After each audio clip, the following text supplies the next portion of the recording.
Devant le domicile de Sidi Brahim Ould Sidati, quelques heures à peine après son assassinat, de nombreuses questions côtoient déjà le deuil de sa famille. C'est son chauffeur qui nous amène sur la scène de crime, juste devant la maison.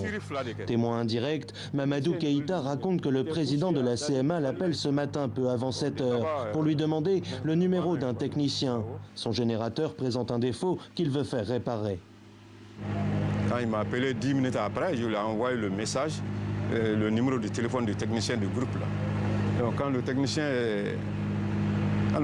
là est arrivé, il est sorti pour montrer le défaut du groupe là au technicien là.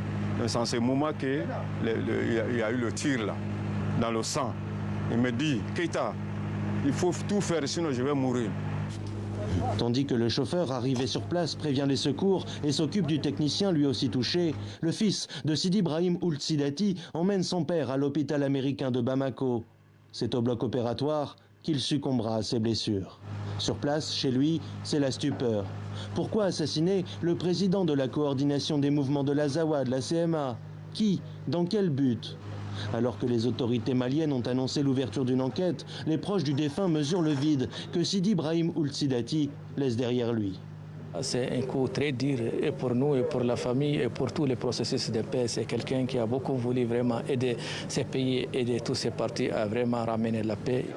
Figure de l'ex-rébellion du Nord, Sidi Brahim Ould Sidati était reconnu comme un homme de consensus.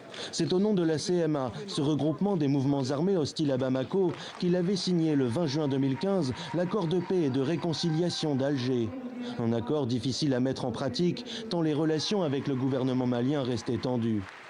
Cet assassinat intervient plusieurs semaines après la reprise à la mi-février à Kidal, au nord, des réunions du comité de suivi de l'accord d'Alger. Selon les observateurs, cette rencontre avait préfiguré d'un retour d'un climat de confiance.